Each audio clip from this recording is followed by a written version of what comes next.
Thanks for coming to this breakout session, the last one of the conference. Hope the conference has been good for everybody so far. My name is Javi. I'm a technical architect at TrendMiner, and I'm here to talk a bit about the company's use case. I'm going to describe what we do with historical data analysis, and I'm going to explain how in-memory computing, and specifically Apache Ignite, made the core of our product better. So the plan for the session today, I'm going to introduce briefly the company and the product. I would like to discuss the context and the user expectations when they work with TrendMiner. What do they expect from the product? That will lead naturally to our first iteration, and I'm going to talk about the deficiencies of that first version and how we overcame them with the second version, which uses Apache Ignite. And to finish the presentation, I'll discuss some of the challenges and future work that we still have to work with. So to start, TrendMiner is a data analytics company. We're headquartered in Belgium. What we set out to do is to empower process and asset experts with advanced analytics.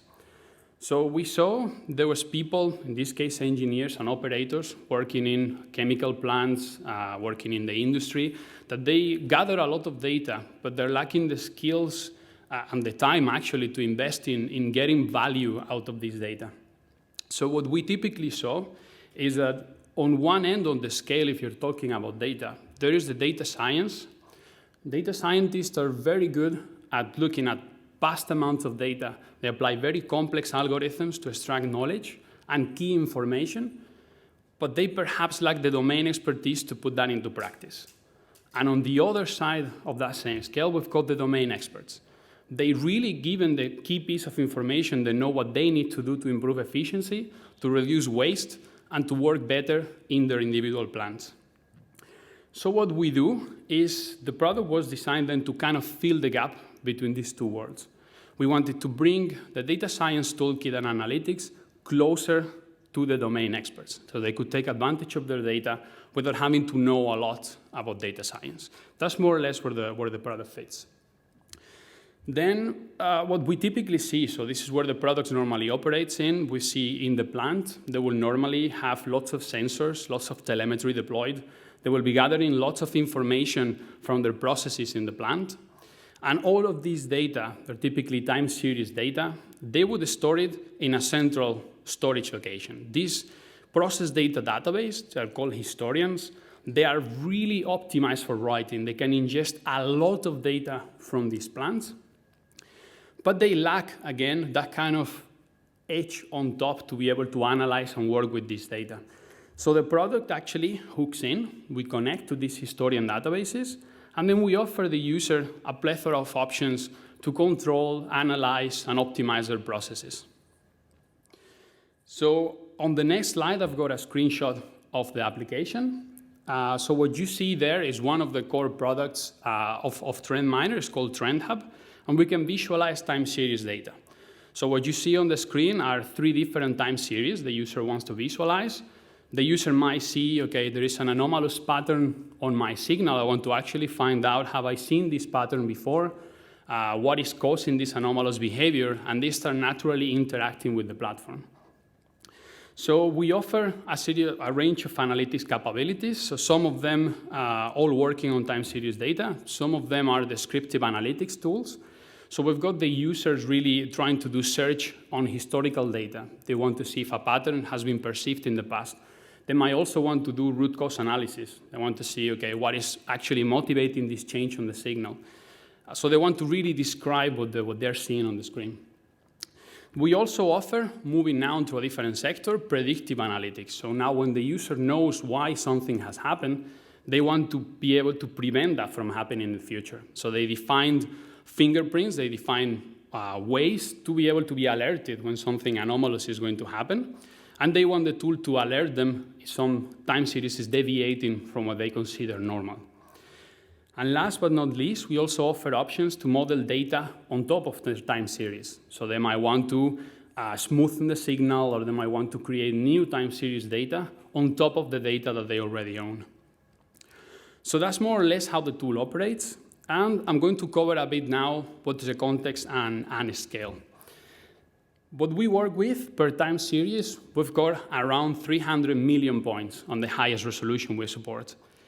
And we've got on the platform at any given time between 10 and 40,000 active time series. So that's just the volume of the data we have to deal with. And there is a massive limitation for us, which is these historians I mentioned earlier, these databases, are very slow for querying. To give you an idea, the most common historian we work with in the market can give us on average around 5,000 points per second. So if you want to do analysis on 300 million points, that's really a performance we cannot really deal with. We need to overcome this limitation, and I'll be talking about it a bit in the next slide. So that is our context, the scale we operate in. But of course, the users are expecting much more. So the users are expecting for any query, any analytics they run on the platform, they want the results to come in very fast. They want the first results they can from each of their queries to be sub-second, so they can actually interact with those results as soon as possible. They also want higher resolution. So what I mean by this is they want more points, more detail on their time series in the platform. They want, of course, more active time series as they're connecting new sensors, enabling new parts of the plants. They want all that data to be available on our tool. And they also want more advanced analytics. They want more complex queries they can run on the data. So given this context and what our user expects, we had two main focus points for us to address. One is responsiveness. We wanted to tackle that first expectation. We wanted to make the tool return results as soon as possible, make it interactive. And the second one, we wanted to make the overall performance of the tool, no matter how complex the query, to run as fast as possible.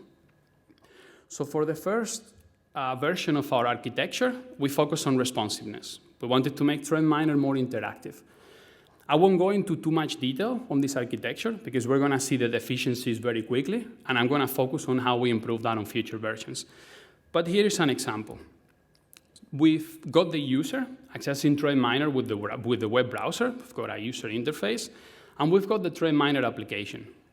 This version runs on a single machine. Normally, when we work with customers, they've got a really big machine they want to run all their analytics and their toolkit on, so they normally install TrendMiner on a single node. So here we're working with just one machine. TrendMiner is just one instance. The first thing that we do, we pull the data from the source onto our internal storage. So we cache this data, so for future queries, we can actually run much faster than what the source of data can give us. That read throughput was not enough, so we cache the data internally. And we're using a file-based solution. This is just a custom solution, very simple, to be able to just write the data on our end.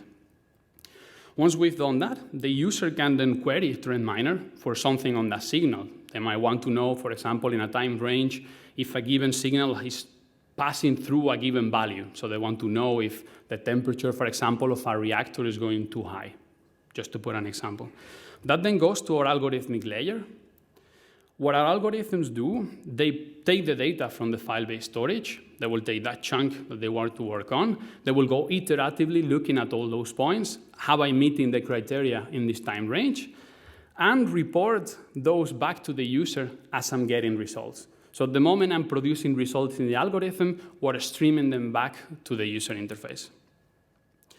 So this is a simple architecture, but it already has good points. We're already streaming back to the UI. We are responsive, giving results as fast as we can. The first few results they get is quick enough.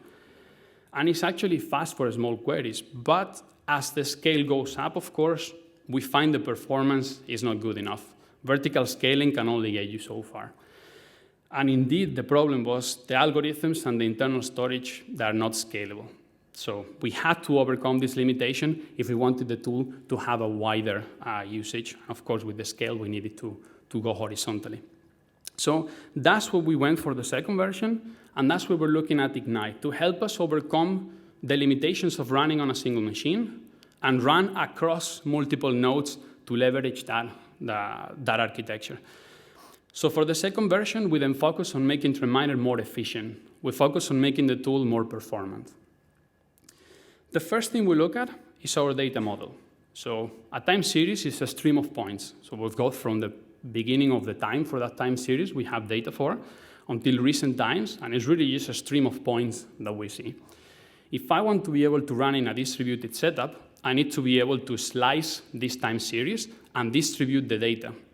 So that's the first thing we looked into. How can I partition my data so I can then compute it later on in parallel? And that is how we arrive to the definition of our Ignite cache.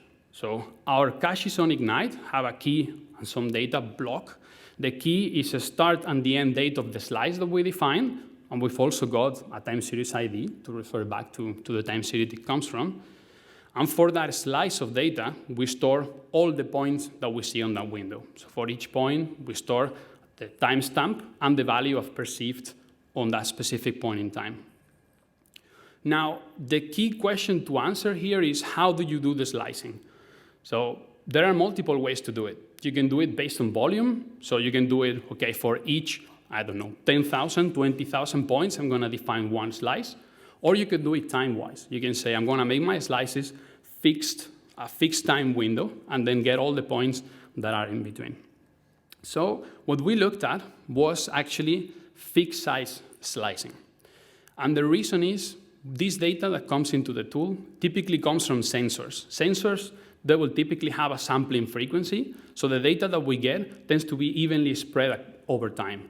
So that means that for our slices, if I do fixed slices, I'm getting more or less the same order of magnitude across them. So they're not really unbalanced in terms of size.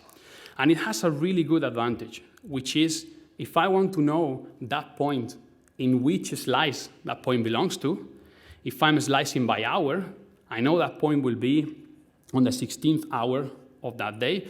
If I'm slicing by day, by month, or by year, I can easily locate that point without having to do any sort of scanning through in my cache at all. So I can already predefine which are the slices my query is going to touch. So that's what we take advantage of, but there is a big trade-off when you're defining the size of your time slices. You also need to be balancing scalability and performance. If you make your slices very small, if you have a cluster of nodes, you can achieve better distribution. You can shard it on your cluster very easily, but then every query you want to run is likely going to touch multiple of those. So at the end, there is an overhead in terms of scheduling that you also need to overcome. You do gain parallelization, but you have an overhead in terms of scheduling. On the other side, if you make your slices really big, one query I can compute directly into one time slice. That might be perhaps faster to compute all those points, but you're worsening your distribution. If my slices are really big, I'm not gaining all the advantage of my whole cluster. I'm making that basically worse for myself. So finding the right size for the time slices was an exercise that we did. And basically, depending on the resolution, how many points I've got on my time series, we came up with what the slicing needed to be. But the important thing here is that the slices have a fixed size to allow for that pre-generation of the keys before computing the data. So we've talked about a stream of points. We now know how we want to slice them, but we haven't really said, given a cluster, where those slices should really go. So to answer that question, we need to look at Affinity. And for that, I'd like to explain an example. So let's suppose we've got two time series X, time series Y, and I want to compute, I want to run an algorithm that uses data from these two.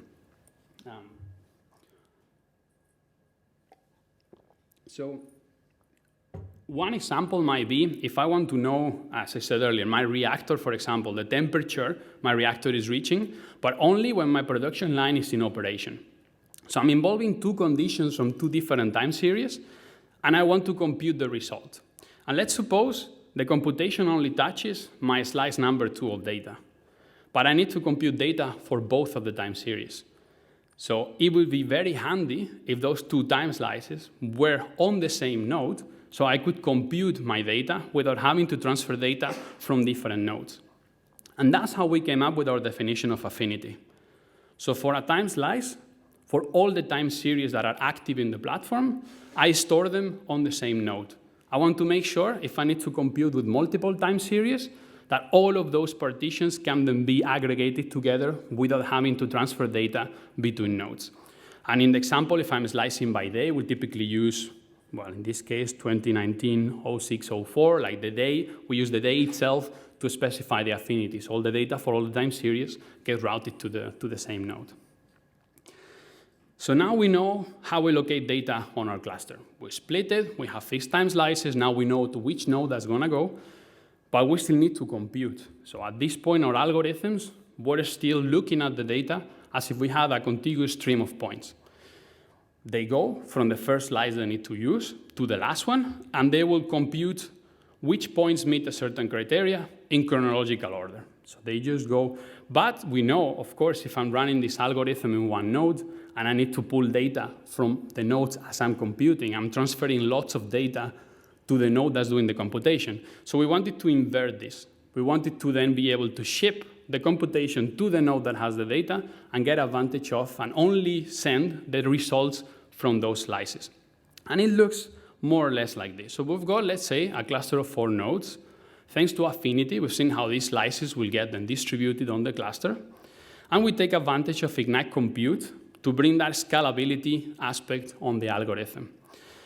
What we do, given a search the user wants to run, we split that into time slices, because again, we know which slices we're gonna have to tackle. Thanks to the slice, we use the affinity call of compute. So I send the computation I want to do to the node that has the data. And that node will then run this computation. It's like a version of the existing algorithm, because at the end, they still need to find the points that meet the criteria. So it's going to look similar to the original version of the algorithm. But each node will be computing on the slices that it knows about. There is no data transfer when I'm doing this computation. The only thing we transfer back is the partial results. And then on the client, we do some sort of post-processing of these results. And one example of this post-processing is merging results just to show them to the user. For example, if you see the last two time slices on the slide, we've got on slice 6, the last point meets the criteria, and from slice 7, all the points do meet the criteria. If those slices are on different nodes, I'm actually going to get 2 different results. But for the user, that's like a contiguous time in which the criteria was met. So we do that kind of merging. So it's a very lightweight operation before showing the results to the user. So that is the last piece of the puzzle. So I would like to go then through the same example we've seen earlier, but now that we know all the pieces, to see how that would look like. Again, we've got the user accessing TrendMiner with the web browser. And now we've got TrendMiner with a cluster of Ignite nodes ready to compute. The first thing that we do, we pull the data from the source into our caches. We slice it according to our slicing algorithm, and with Affinity, we distribute it on the grid. When the user performs a query, that query goes to our algorithmic layer. The algorithm will then split that search into jobs. Those jobs get to the nodes that need to compute the data and send back partial results to the algorithms. And finally, they do the final post-processing and stream results back to the user as soon as they're ready. So what we gain, we've got streaming. We kept that streaming API, and it's fast for small and big queries.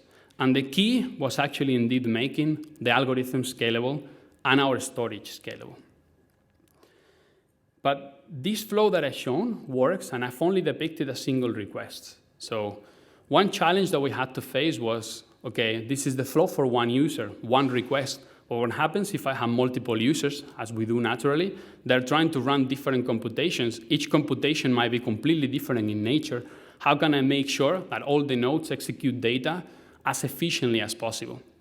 So to solve that problem, we had to talk about multi-level prioritization, scheduling, basically. In our case, we have multiple search dimensions.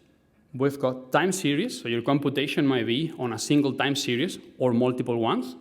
Because we want all the slices, as I said, for all the time series are on the same node, if my computation involves more than one time series, I'm going to use more CPU resources to compute that single job. On the flip side, to the search window, if I'm touching only one slice or I'm touching multiple ones, that's going to translate into multiple Ignite jobs that I'm going to have to run on the cluster. And last but not least, the algorithm itself is also important.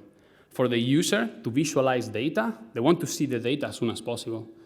But if they want to run a historical search, they want the first result as soon as possible, but they understand that if they're looking at 10 years of data, it's going to take some time. So we're streaming those back to the user, but then the tail of results, it's okay that it's not as urgent as visualizing data. So this we had to factor in. This sense of urgency, we had to factor in as well on the scheduling. So we looked at Ignite capabilities. Ignite has this concept of a collision SPI. So the collision SPI comes into play when you have one node that is dealing with work. If the node is completely busy and new work arrives, how can you put that work aside so you can work on that later? So what kind of criteria you apply to choose what is the next thing to execute? So Ignite gives you the implementation of a priority queue, collision SPI. So you can define a grid task priority. This is a property of the task you want to run. It's a numerical value that then will help Ignite to keep the jobs the node cannot run in a priority queue. But of course, this is one dimension. So we had to factor in multiple ones. So this was not enough for us. So what we did, we created an implementation on top of that collision SPI that still uses the grid task priority, and we actually use it to calculate a degradation factor that we apply, which is a combination of the number of time series and the number of time slices the whole query is going to run through. And lastly, for the urgency, we map the algorithms to what we call like service levels. So depending on the algorithm that runs, we say, okay, we categorize this job as service level 0, the maximum urgency for us, or we go down to several other levels for less urgent tasks. Now, this sounds very theoretical, so I've prepared an example to make sure that we can see this in practice. So let's suppose that we've got a compute node. This compute node has 4 threads to execute the jobs, and I've got my job queue. Nothing has been submitted so far, so nothing is in execution. And let's suppose I've got a historical search coming in. That historical search, because of the algorithm, we deem it service level 1. So high priority, but not the highest urgency that we have. Now, I should say the square blocks you see there are the jobs that are going to be executed on the time slices that are present on my node. But this historical search might be broken into many more of those. The first level of scheduling, of course, is the affinity. So you dispatch those jobs to the node that need to execute it. And only then, when they reach the node, we're going to see how the scheduling of the collision SPI comes into play. So these jobs that you see here are only those that affect data that is held on that node. And because the node is idle, what we see, the first 4 will get immediately executed. But the other 2 need to be queued up for future execution. And what we do, we apply the degradation factor. We say for each subsequent job on this search, the priority is going to be lower and lower for the tail jobs to basically, and we're going to see that in a second, if something new comes up, that can also get execution time. But we're going to see that again in a second. The important thing to know, we apply this degradation factor, and each subsequent job has lower and lower priority. So let's suppose the next thing that comes in is a new computation. This new computation has maximum urgency, service level 0. It needs to be executed as soon as possible, but my node is busy, so I need to queue it up. Because it's service level 0, those jobs will get ahead on the queue. It's the next thing, top priority to be executed next. And you see on the lighter coloring, we also apply the degradation factor. Subsequent jobs have lower priority, but all of them on top of everything else because of the service level. And lastly, we've got a new, well, in this case, the node, I forgot this part. So we've got the node finishes executing 2 of those jobs. Of course, the next 2 that get executed are from my service level 0 computation. And now, let's suppose that another historical search come in. Within this search, same service level as the green one, and my node is busy, so I need to queue these jobs for future execution. So what we do, we're going to put them on the job queue, apply the degradation factor, and what we arrive with is this interleaving factor with the jobs that were already there. The first one, we don't apply any degradation to, because we want that job, again, to keep TrendMiner interactive. That needs to run as soon as we can. We want to give the user results as soon as possible. But the subsequent jobs will have lower and lower priority, therefore achieving this interleaving with the other jobs that were already on the queue. So that's why, again, for the first jobs, we achieve execution relatively soon. For the rest, it depends on the load on that node. So we interleave with whatever was there already. So that is the scheduling. That is the multi-level collision SPI that we implemented and how it works. But there is also some challenges that we need to work on. Some future work for us, of course, on the scheduling side, we need to improve scheduling efficiency. And by that, I mean we need to make the job runtime more predictable. I've mentioned that if you work with multiple time series, the CPU usage will go up. That means my job will take more time to run. And if you have heterogeneous jobs, that makes scheduling very, very hard. One thread is busy, the other one is underutilized. I'm getting really different patterns. It's not easy to do scheduling if all the jobs are different. So we want to work on our algorithms. We want to try to make that runtime a bit more predictable. And of course, as well, we might have jobs that are in the queue. Because of the degradation factor, they take a very long time to be executed. If there is the possibility that something gets ahead in the queue, of course, there is a chance that the job never gets executed. So at the moment, we don't deal with job starvation, but that's one of the key things for us to focus on next. We will be looking at some other types of SPIs, so job stealing, for example. If you got one node that doesn't have the data, but is idle, can then steal that job, maybe, to execute it on its available threads, pull the data from the node, which is not ideal because I'm transferring data, but overall, I'm going to run that job faster than if I was just waiting for the queue to be empty. So those are two things for scheduling that we definitely need to focus on. And on the higher scheme, we also want to make all our algorithms scalable. So I've depicted what it would look like for one of algorithms to be scalable, but not all our algorithms are. So that's still something that we need to work on. And last but not least, I've touched on the data distribution. I've said, okay, we're slicing the data and we're locating that on our caches. But the persistence layer is still that old file-based solution that we want to replace. We're looking at Ignite native persistence because it gives us a natural way of offloading our caches to disk, and Ignite takes care of it. There are currently some challenges that we're facing with native persistence, but we're definitely hoping to be able to ship with that in the future. And with that, that's really all I wanted to share with you today. So a short talk just to show our use case. I hope you saw a bit of the evolution of our architecture and what in-memory computing has key value for us. And yeah, I have nothing else to say. Now it's on to you. If you have any questions, I'll be happy. I will do my best. Sure. I've got actually two questions. Yeah. First one is, how long did it take you to actually set up the whole thing to get it right from when you started? Okay, so how long did it take, let's say, from version 1 to version 2, kind of coming up with a solution? Yeah. Yeah, so I joined TrendMiner in January 2018, and this initiative was kicking off. And we shipped the first version of the scalable algorithms to production by the end of the year.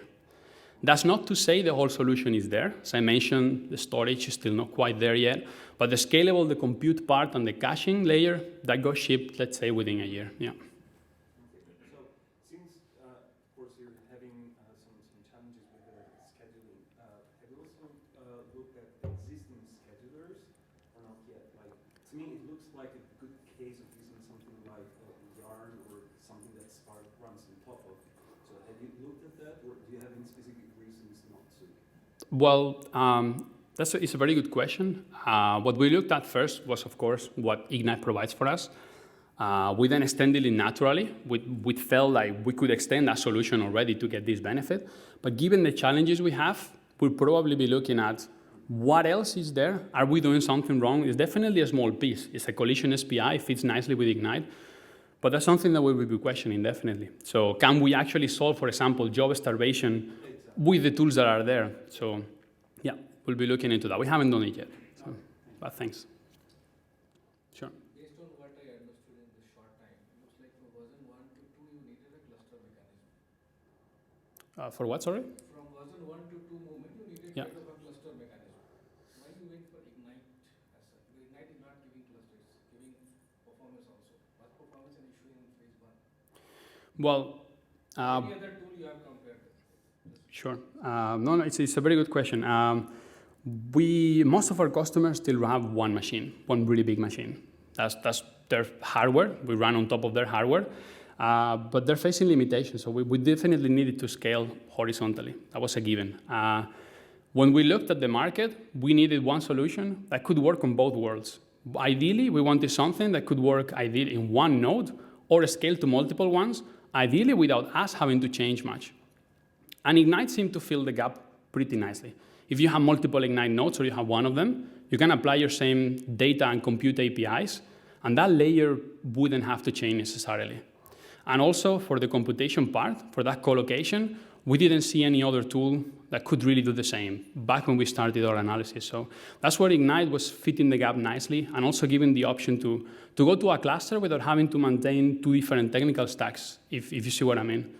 So you can apply this on cloud also, not just Yeah, so basically there's Ignite capabilities really. They can run on a cluster, so we really just define what our data looks like, what my jobs are, and then pretty much on that layer we get that by using Ignite effectively. So yeah. All right. Any other questions or remarks? No? Okay, well, I hope you enjoyed the presentation. Thank you very much.